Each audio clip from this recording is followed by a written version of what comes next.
S C Verma electric field and potential का numerical 27. Two particles A and B having charges Q and 2Q respectively are placed on a smooth table with a separation D. The third particle C is to be clamped on the table in such a way that the particle A and B remains at rest on the table under electric forces. What should be the charge on C and where should it be clamped?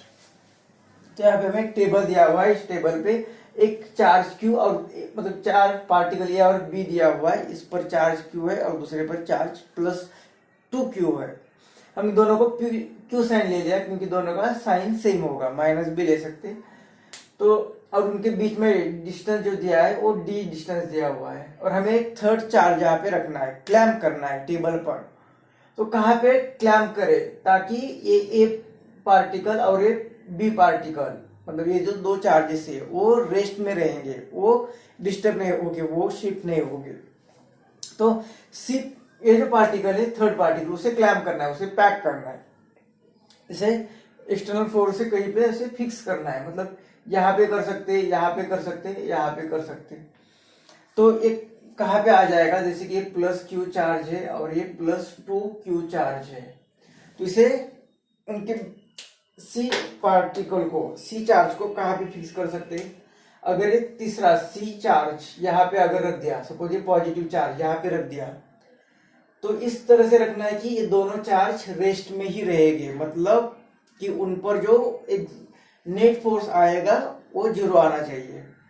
तो इसके कारण इस पर ये repulsion होगा, positive ये होगा, ये पॉजिटिव तो रिपल्शन होगा, और ये भी पॉजिटिव ये पॉजिटिव तो ये भी रिपेल ही करेगा। मतलब ये शिफ्ट होगा इस साइड में क्योंकि ये बैलेंस नहीं कर रहा है। मतलब यहाँ पे तो नहीं रख सकते क्योंकि ये डिस्टर्ब हो रहा है, ये रेस्ट में नहीं रहेगा। तो इस चार्ज को अगर इस साइड में रख देते तो क्या होगा, यहाँ पे रख दिया तो इसके ये पॉजिटिव और ये पॉजिटिव, तो यहाँ पे फोर्स रिपल्सिव होगा, ये इस पर रिपल्सिव फोर्स एग्जर्ट करेगा। और ये भी पॉजिटिव ये भी पॉजिटिव, तो यहाँ पे भी रिपल्सिव फोर्स आएगा। मतलब ये इस साइड में शिफ्ट होगा, ये नेट फोर्स जीरो नहीं आ रहा है। मतलब इस चार्ज को यहाँ पे भी नहीं रख सकते। अगर इनके बीच में रख दिया तो ये इस पर इस डायरेक्शन में रिपल्सिव फोर्स दूर ढकेल देगा, और ये भी पॉजिटिव है तो ये इस पर इसी डायरेक्शन में फोर्स अप्लाई करेगा, तो ये भी शिफ्ट होगा। मतलब या यहाँ पे ये देखते हैं तो ये यहाँ पे रिपल्सिव फोर्स और इसके कारण भी यहाँ पे रिपल्सिव फोर्स, मतलब ये भी शिफ्ट होगा। मतलब बीच में भी नहीं रह सकते। इसका मतलब कि पॉजिटिव चार्ज को नहीं ले सकते, पॉजिटिव चार्ज को नहीं ले सकते। तो नेगेटिव चार्ज को अगर ट्राई करेंगे तो नेगेटिव चार्ज के बारे में क्या होता है देखते हैं। ये नेगेटिव चार्ज यहाँ पे रख लिया, ये नेगेटिव चार्ज यहाँ पे रख लिया, तो इस पर ये इससे इसकी डायरेक्शन में अट्रैक्ट करेगा और ये इसे इस डायरेक्शन में फोर्स अप्लाई करेगा। तो ये रेस्ट में नहीं रहेगा, इस साइड में मूव होगा। मतलब नेगेटिव को यहाँ पे नहीं रख सकते।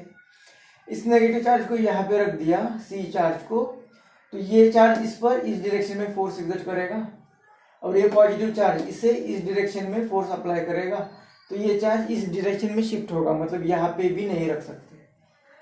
अगर इनके बीच में रख दिया तो क्या होगा, इस पर इस चार्ज के कारण फोर्स जो आएगा वो अट्रैक्टिव फोर्स इस डायरेक्शन में आएगा, और इसके कारण इस पर जो फोर्स आएगा वो इस डायरेक्शन में आएगा।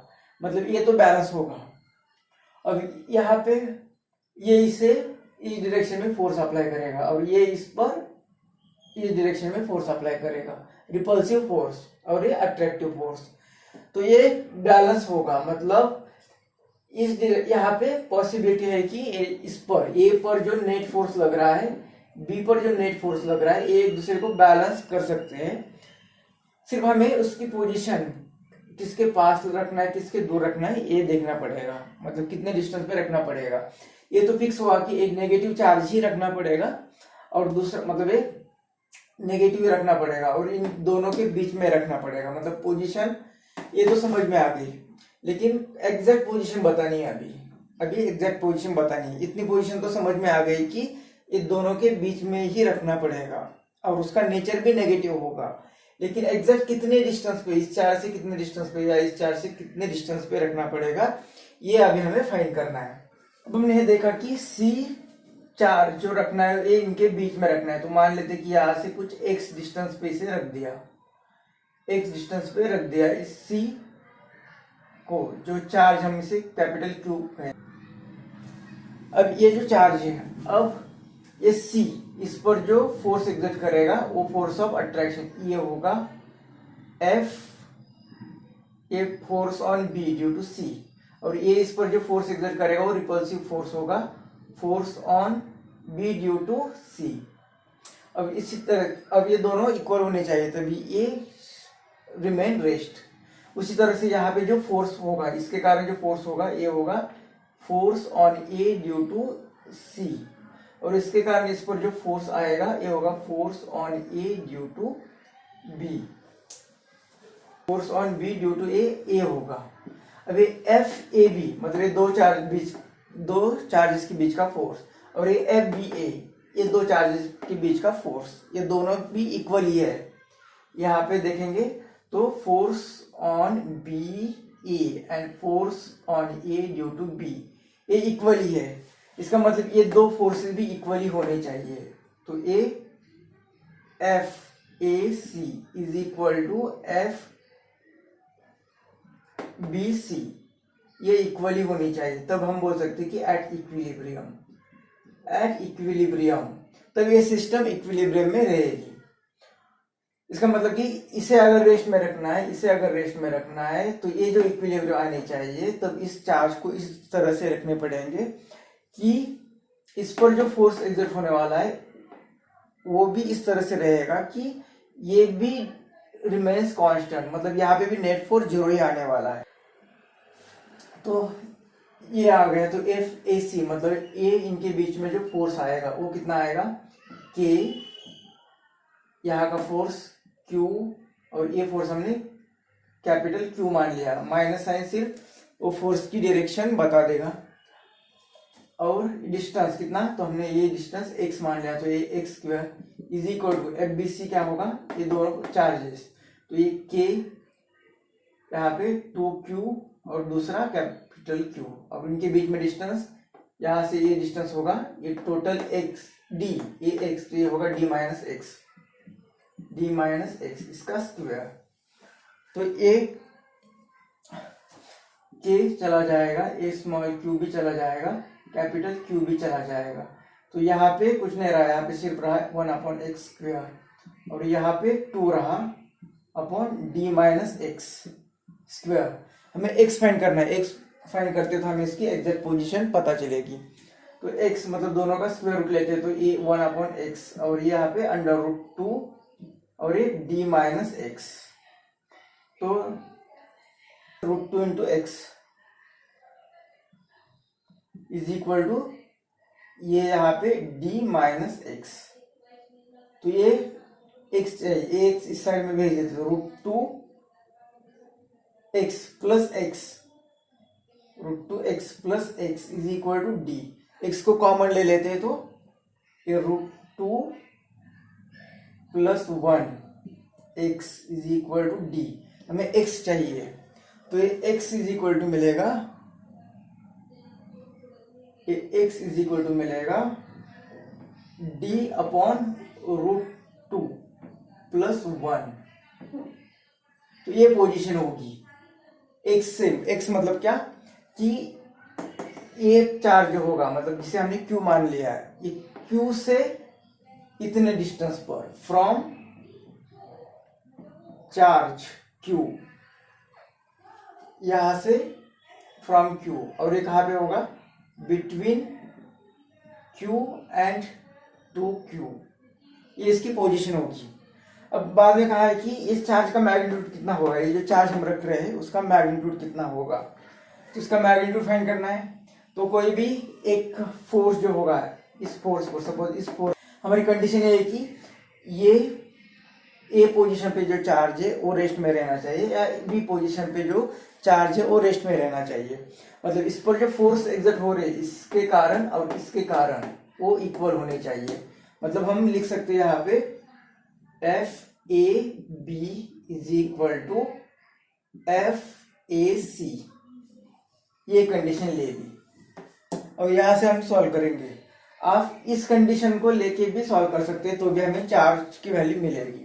तो एफ ए बी कितना होगा, एफ ए बी मतलब ये ए और बी के बीच में जो फोर्स होगा ओ, तो ओ कितना है के small Q 2q divided by इनके बीच में डिस्टेंस है डी, तो ये D square is equal to F A C मतलब ए और सी इनके बीच में, तो ये कितना आएगा के क्यू और ये कैपिटल क्यू और इनके बीच में डिस्टेंस है एक्स स्क्वायर।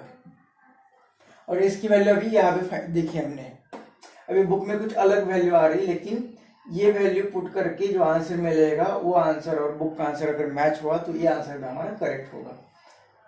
तो ये के चला गया, ये क्यू चला गया upon A D square is equal to a capital Q जिसकी एक्चुअली वैल्यू फाइंड करनी है divide by x square. X square मतलब ए, एक्स स्क्वायर मतलब ए मतलब ये आएगा डी स्क्वायर डिवाइडेड बाय, तो ये ऊपर चला जाएगा, ऊपर चला जाएगा तो इसे लिखेंगे हम √2 + 1 और इसका स्क्वायर। तो पहले तो ये कट होगा यहाँ पे डी स्क्वायर। अब इस ब्रैकेट को हमें सॉल्व करना पड़ेगा, तो 2q इज इक्वल टू ये q और इसका ब्रैकेट सॉल्व, इसका स्क्वायर आएगा 2 प्लस ये दोनों का मल्टीप्लिकेशन 2 मतलब 2√2 और प्लस इसका स्क्वायर। तो हमें ये चाहिए q इज इक्वल टू, तो q इज इक्वल टू ये से डिवाइड होगा, तो ये 2q 2 + 1 3 प्लस 2√2 चार्ज ये उसका मैग्नीट्यूड होगा। और जैसे कि हमने देखा कि ये माइनस ही होगा तो इसे माइनस लिख देते हैं, माइनस। इसे रैशनलाइज भी करेंगे, बुक में जो आंसर दिया है उसे रैशनलाइज करके दिया है, तो इसे रैशनलाइज करेंगे तो ये जो चार्ज होगा ये 2q और ये ऊपर नीचे 3 माइनस यहाँ पे जो है 3 + 2√2, तो इसे ऊपर नीचे 3 - 2√2 से मल्टीप्लाई डिवाइड करेंगे तो ये आएगा ये 3 - 2√2 से मल्टीप्लाई डिवाइड किया तो ये चार्ज की वैल्यू ये q इज इक्वल टू ये आएगा ये -2q यहाँ पे 3 - 2√2 और इसके कारण a + b और a - b मतलब a² - b², 3 का स्क्वायर 9 माइनस इसका स्क्वायर 2 का स्क्वायर 4 और इसका स्क्वायर 2 8 मतलब ये चार्ज की वैल्यू आएगी, ये -2 को अंदर भेज देते तो ये q और ये आएगा 6 - 4√2 और 9 - 8 1, तो इतना चार्ज होगा, ये उसका मैग्नीट्यूड होगा जिसके कारण ए और बी ये सिस्टम इक्विलिब्रियम में रहेगी।